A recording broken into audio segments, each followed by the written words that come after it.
할렐루야. 오늘도 이 말씀을 깨닫는 지혜와 응답받는 기도의 은총이 우리에게 넘치게 될 줄로 믿습니다. 오늘 본문 야고보서는요, 이 혀는 등이 길들일 수 있는 사람이 없다라고 이야기합니다.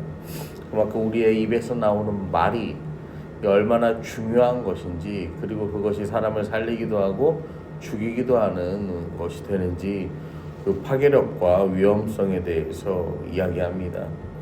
오늘 본문 이렇게 시작합니다. 내 형제들아, 너희는 선생된 우리가 더 큰 심판을 받을 줄 알고 선생이 많이 되지 말아라. 여러분, 유대인들은요, 선생, 이 랍비라는 직분에는 굉장히 크고도 많은 의무와 이 권리가 있었습니다. 그렇기 때문에 이 교회 안에서도요, 이 아무래도 그 문화를 버릴 수가 없잖아요. 그러니까 랍비와 비슷한 이 선생이라는 그런 위치들이 있었던 거예요. 그런데 중요한 건 뭐냐면은 지금처럼요, 이 모든 사람이 글을 읽고 쓸 줄 아는 시대가 아니었어요. 극히 일부의 사람들만 글을 읽을 수 있었고 쓸 줄 알았습니다. 그 말인즉슨 뭐 해도 된다는 거예요. 성경을 자기들 마음대로 해석해도 된다라는 거였죠. 그래서요, 이 야고보가 권면하는 것은 아마 이 좋지 않은 동기로 선생이 되어서 무언가 다른 것을 얻어내려고 하는 사람들이 그 시대에 있었다라는 거죠. 그리고 그들에 대한 염려를 오늘 야고보 사도는 이야기하는 것입니다. 그러면서 선생되는 우리가 더 큰 심판을 받을 것이다 라고 이야기하는 거예요. 예수님께서도 누가복음에서요, 많이 받은 자에게는 많이 찾고 많이 맡은 자에게는 많이 달라 할 것이다 라고 말씀하시잖아요. 여러분, 이처럼요, 이 선생의 사역 중에 가장 중요한 게 뭐냐면 말이죠, 말. 왜냐면 그때는 글로 가르칠 수 없잖아요. 그때 시청각 교재가 어디 있어요? 뭐 이걸로 보여줄 거예요? 그런 것도 아니잖아요. 그러니까 어떻게 하는 거예요? 이 말을 많이 할수록 실수도 많이 하고, 그러니까 선생의 자리는 그만큼 우리가 주의해야 하고 이 경고의 메시지를 전하는 거죠. 그러면서 2절에도 보시면 우리가 다 실수가 많으나 만일 말에 실수가 없는 자라면 곧 온전한 사람이라 능히 온몸도 굴레에 씌우리라. 우리가 다 실수가 많다는 거예요. 실수는 헬라어로 푸타이오라고 해서 넘어뜨리다 라는 의미가 있습니다. 그러니까요, 우리가 다 실수가 많다라는 건요, 죄를 짓는 사람이요, 다 어떻다는 거예요? 전부 다 죄를 짓는다는 거죠. 죄는 보편적으로 이루어지는 일이고, 그렇게 우리는 넘어진다, 실패한다 라는 거예요. 여기서 여러분 중요한 거는 뭐냐면요, 죄는요 다양하다라는 거예요. 우리는 모두가 같은 실수를 반복하는 게 아니라 다양한 실수를 반복하는 거예요. 이 실수가 우리 자신을 넘어뜨리기도 하고 다른 사람을 넘어뜨리기도 해요. 엊그제도 우리 애슬이가 전화가 왔어. 막 울면서 전화를 하는 거야. 왜 그러냐니까, 휴대폰을 놓고 와서 이 학교에서 내려왔다가, 그러니까 수업 끝나고 내려왔다가 다시 교실로 가서 가져왔대. 근데 그랬더니 이 태권도 차 거기 스탠드에 아무도 없다는 거야. 그 사범님도 없고 거기 태권도 다니는 사람도 아무도 없대요. 그래서 이제 조금만 기다려보라고, 그러면 다시 오지 않겠냐고, 그러면서 예슬이가 그냥 아빠가 데리러 와달라고 이제 그런 얘기를 했어요. 그래서 막 이제 어쨌든 준비를 하고 갔어. 그런데 그러고서 이제 보니까, 제가 도착을 하니까 이제 사범님 한 명이 와서 예슬이를 데려가려고 이제 하는 거야. 근데 보니까 아마 이렇게 말하는 걸 들어보니까 예슬이를 빼먹고 간 것 같아, 그냥. 아니, 느낌이 그래. 왜냐면은 보니까 이게 두 번째 차가 이 막 출발하려다가 왠지 예슬이를 데려가려고 다시 돌아온 느낌이 나는 거예요. 왜냐면은 제가 어제 보니까 그런 차들은 보통 그렇게 맞게 움직이는데 2시 10분이 되니까 딱 그 앞에 떨어지더라고요. 근데 이 2시 17분 막 그렇게 된, 제가 이제 2시 한 15분 그쯤에 어제 점심에 약속이 있어서 이렇게 지나가는데 그때 이제 차가 딱 오는 거예요. 그래서 제가 그냥 곰곰이 생각을 해봤는데 이게 아무래도 예슬이를 흘리고 가는 게 맞는 것 같다. 제가 이제 그 생각이 들더라고요. 근데 그러면서요, 여기서도 이제 얘기하는 게 뭐냐면은 그 태권도에서도 이제 얘기하는 게 뭐 그냥 누가 봐도 이제 상황이 그런데 우리가 좀 흘렸다 이렇게 이야기를 하면 되는데, 뭐 애들 딸 기다리는 애들이 추워해서 먼저 이제 이동하고 다시 예슬이를 데리러 왔다 하는데 우리가 전화를 하고 거기서 부랴부랴 예슬이를 데리러 오고 이 모든 게 시간과 정황이 이게 다 맞아 떨어지는 거야. 이제 그래서 그런 모습을 보면서 이게 아닌 것 같은데 차라리 그냥 잘못했다고 이야기하면 낫지 않을까. 이제 제가 그런 생각을 했어요. 물론 저마다의 입장에 차이가 있고 그들이 하는 말이 진짜일 수도 있어요. 그런데요, 아무튼 간에 이 중요한 것 중에 하나가 뭐냐면요, 이 하나의 사소한 오해와 이런 다툼도요 어디에서 시작된다는 거예요? 입에서, 말에서 시작된다라는 거예요.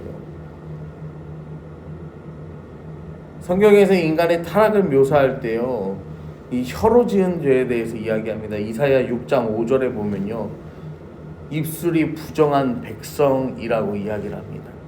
이스라엘의 모습을요 성경에서 잘 보면 이스라엘은요 원망과 불평의 아이콘이에요. 이 사람들은 매일매일 원망합니다. 그래서 하나님께요 매일매일 우리가 이것 때문에 불평과 불만이 많으니 이것을 주시오 해요. 그럼 하나님께서 이걸 주십니다. 그럼 또 뭐합니까? 우리가 또 저것 때문에 불평과 불만이 많으니 저것도 주세요라고 해요. 하나님 저것도 줘요. 하나님 계속 주세요. 주다 이제 어떻게 하는 거예요? 니네 그렇게 계속 불평하고 불만할 거면 뭐 하라는 거예요? 그냥 니네 망해버려라. 그렇게 되는 거거든요. 사도 바울도요 로마서에서요 목구멍은 뭐라고 합니까? 열린 무덤이라고 이야기를 해요. 혀로는 속임을 베풀고 입술에는 독사의 독이 있다라고요. 이 혀로 짓는 죄에 대해서 고발을 하는 거예요.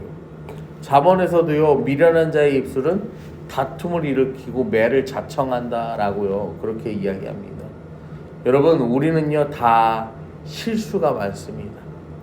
실수가 없는 사람은 없어요.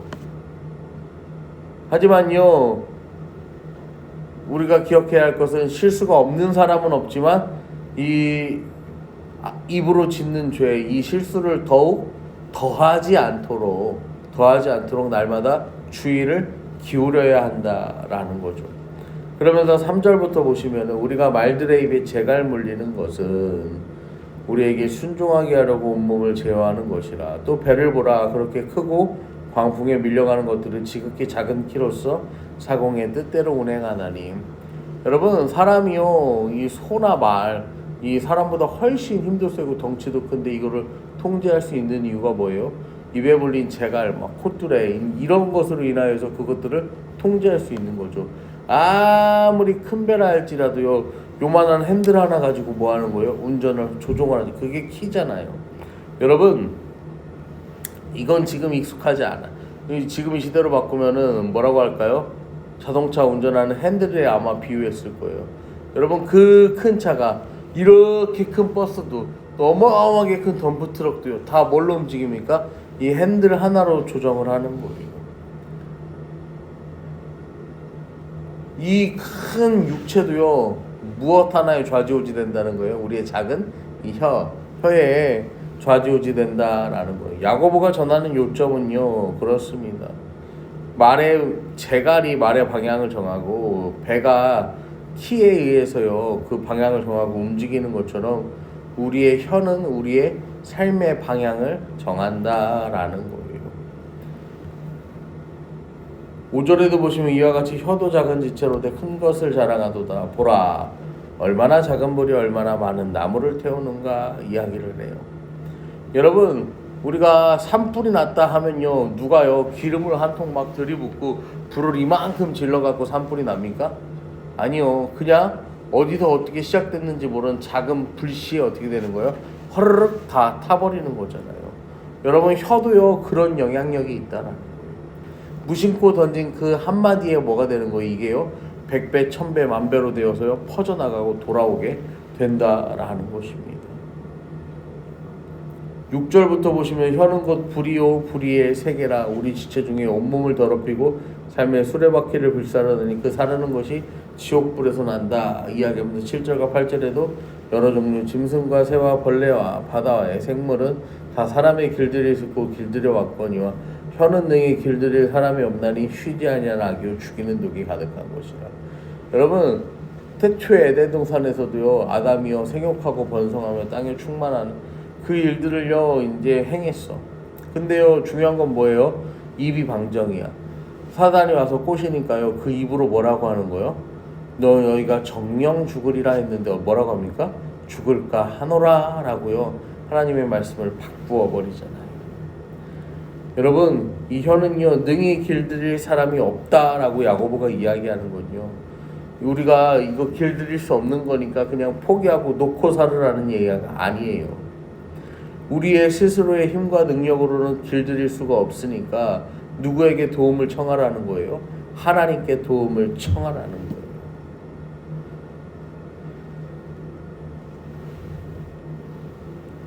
우리의 마음을 지키고 우리의 생각을 지키고 우리의 혀를 지키고 입술을 지키는 것, 여러분 이게 중요하다라고 하나님은 오늘도 우리에게 야고보서의 말씀을 통해서 이야기하고 계십니다.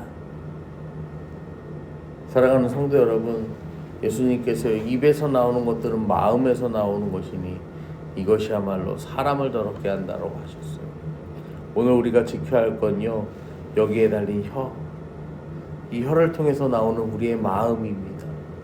여러분, 오늘도요 우리가요 주님께 기도하실 때 하나님 두 마음 품지 않게 하소서. 오늘도 오직 예수를 품고 예수만 말하게 하소서. 우리가 품은 게 나오는 거예요. 원망을 품으면 원망이 나오고 불평을 품으면 불평이 나오고 저주를 품으면 저주가 나오는 거예요. 오늘도 축복을 품어서 축복의 말을, 사랑을 품어서 사랑의 말을, 위로를 품어서 위로의 말을 전할 수 있는 저와 여러분 우리 새빛가족 되기를 간절히 축원합니다.